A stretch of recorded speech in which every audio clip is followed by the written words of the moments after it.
This episode is brought to you by Kia's first three-row, all-electric SUV, the Kia EV9, with available all-wheel drive and seating for up to 7 adults, with 0 to 60 speed that thrills you 1 minute and available lounge seats that unwind you the next. Visit kia.com/EV9 to learn more. Ask your Kia dealer for availability. No system, no matter how advanced, can compensate for all driver error and or driving conditions. Always drive safely.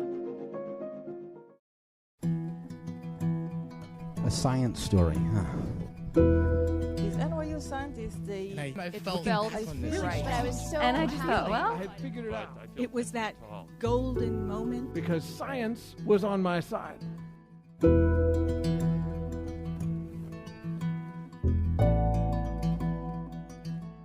Hey everyone, I'm Ben Lilly, and welcome to the Story Collider, where we bring you true stories of how science has affected people's lives. This week's story is from Jess Zimmerman.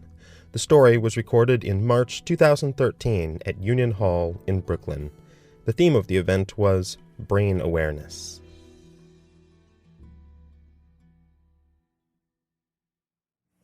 hey, so, has anyone ever tried to date a philosopher?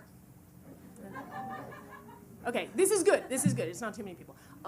Because if you've ever tried to date a philosopher, you will know that you should never try to date a philosopher, because it will make you crazy. They have, and I'm sure it's not like all of them, it's just maybe 90, 92%. They tend to have these carefully constructed worldviews that are perfectly elegant, perfectly self-consistent, and perfectly disassociated from anything that happens in the real world. And if you've ever tried to date a neuroscientist, sorry guys, you will know that they will also make you crazy, because they know exactly how and why you're crazy and will tell you so using science words. I used to date a philosopher of neuroscience, which is like a 2-for-1 sale at the shitty boyfriend store. Which is not to say that he would accept me saying that he was my boyfriend, God no. He actually was my philosophy professor initially, and of course and of course he had this perfectly elegant, self-consistent justification for why that was okay. But it kind of involved never acknowledging that anything was going on. And I had actually taken philosophy of mind with him. But I think even if I hadn't, I would have sort of taken it on faith that he knew more about what was happening inside my head than I did. I mean, the man had a double PhD in philosophy and neuroscience, all right? That's a real-world experience right there.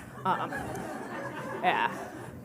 Plus, you know, I was 21 when we met, which is an age when, like, you spend a lot of time thinking about yourself and who you are and what you're like and why you're so fundamentally incapable of acting like an adult. But you don't, have any of the necessary perspective to do any of this in an informed way. And here I had a brain expert who was really invested in what the hell was wrong with me. So I was like, oh, sign me up. So let me give you an example of how this worked, and I use the word worked very loosely.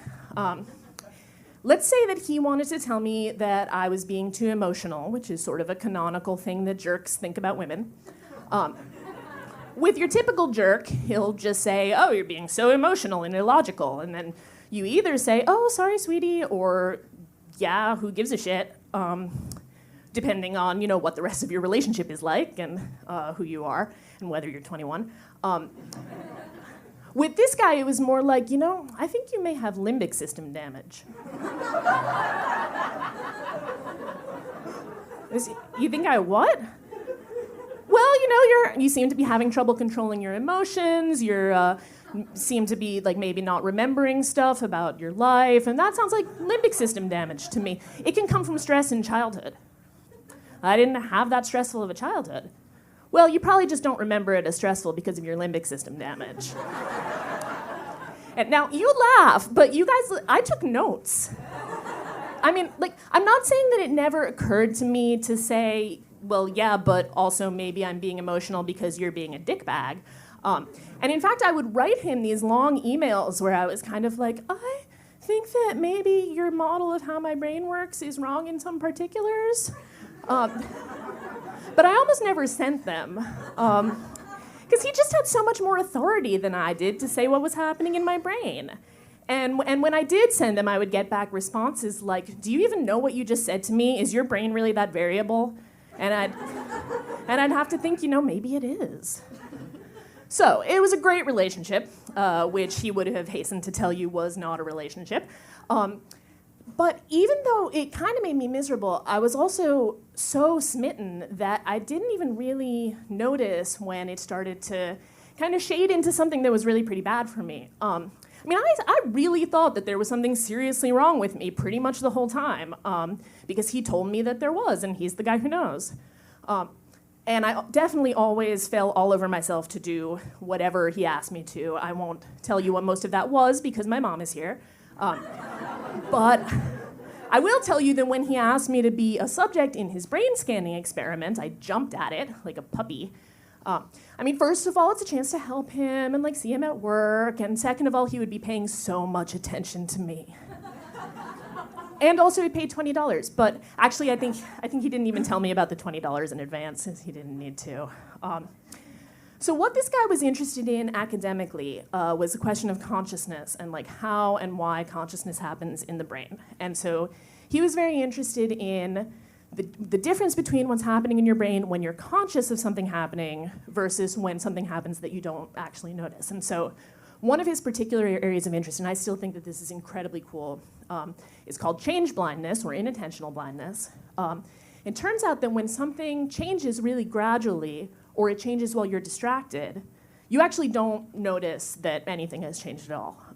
So the canonical experiment for this is you show people a video of basketball players tossing a ball around, and you tell them, count the number of times that the players wearing the white shirts pass the ball. In the middle of this video, a person wearing a gorilla suit wanders into the frame, stands in the middle of the basketball game, kind of beats his chest a little bit, and then walks back off. 50% of people do not see the gorilla, have no idea that it was there. You show them the same video again without the counting task, and they are flabbergasted. This also works if something changes very, very slowly, like say you're watching a picture really intently and the sky is very gradually changing from blue to red. If it's slow enough, you're likely to not notice it at all. So this experiment, this was not a change blindness experiment, but it was about consciousness in a similar way. In the short version, another scientist had noticed that there was a particular brainwave pattern that would show up on a magnetoencephalogram, an MEG scan. It would show up once if you had one stimulus, like maybe you heard a click, and twice if you heard two clicks, but only once if you heard two clicks that you thought were one click because they happened so close together. So in other words, this oscillation only shows up if you're conscious of hearing something. So he wanted to see if he could replicate these results, which is how I ended up in the MEG lab at the University of Maryland. The first thing that I did when I got there was I had to go take off my bra. So I was like, oh, I'm on familiar ground here. This is what happens every time I see you. In this case, it's because if you have any metal above the waist, it messes with the machine, which includes underwires, although actually those are mostly made of plastic these days, so I don't know. But so I did that, and then they sat me down, and they immobilized my neck in a whiplash brace kind of thing. Then they ran a pen all over my scalp to get the shape of my skull, which is actually incredibly relaxing, and I recommend it.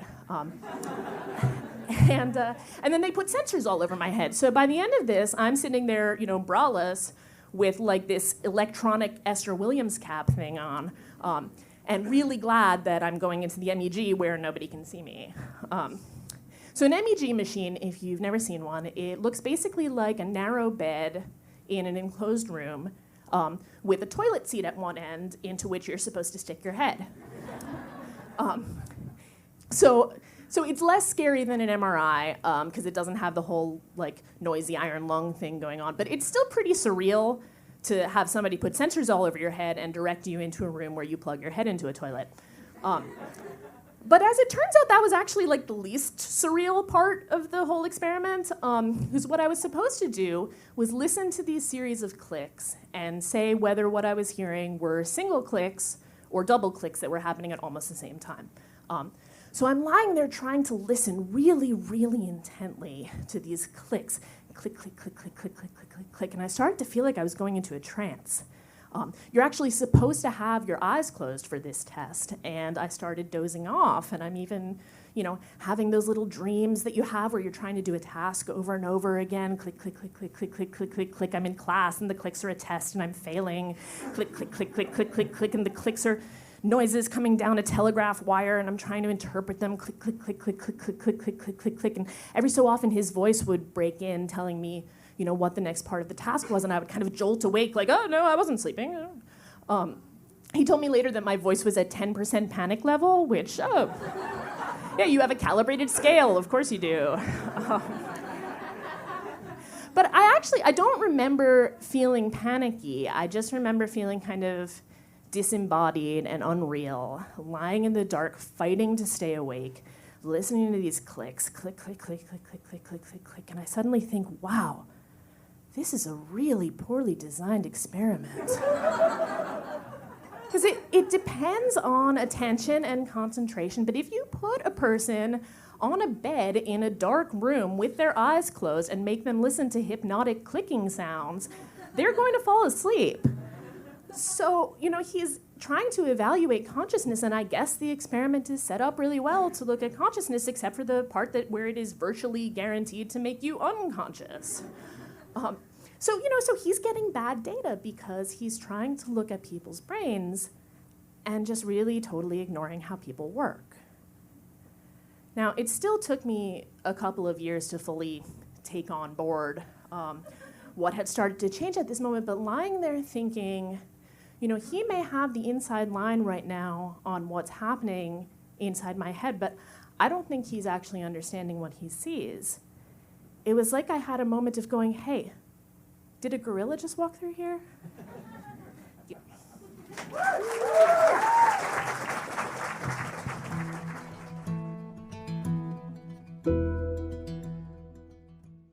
That was Jess Zimmerman. Jess is the editor in charge of cute animals, science weirdness, penis jokes, and Hitchhiker's Guide references for grist.org. Before that, she did actual journalism for factcheck.org, and somewhere in there she wrote alternately embarrassing, feminist, and embarrassing/feminist essays for XO Jane. She lives on the internet and also in Brooklyn. This event was produced in conjunction with Be Brainy NYC as a part of the Dana Foundation's Brain Awareness Week. For more science stories, take a look at storycollider.org, where we have our magazine, archives of the podcast, and upcoming events. The Story Collider is a nonprofit, and we depend on you for our continued support. If you enjoy these podcasts, please consider donating at storycollider.org/donate. The Story Collider is produced by me, Brian Wecht, Aaron Barker, and R. Daniel Shapiro. The podcast is produced by Rose Eveleth. Additional help from Brooke Williams, Lena Groger, and Justin D'Ambrosio. The theme music is by Ghost. Special thanks to Union Hall for hosting the show, and to Toilet Seats for mostly not recording my brain activity. Thanks for listening.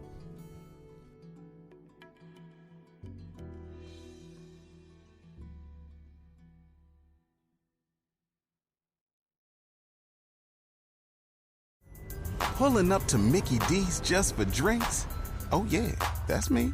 Nothing extra, just perfection and a straw. Coming in hot for the coldest cups on the block. Because there are drinks. Then there are drinks from McDonald's. Mix things up with any size lemonade or sweet tea for $1.49. Perfect with our classic fries. Price and participation may vary. Cannot be combined with any other offer. Ba-da-ba-ba-ba.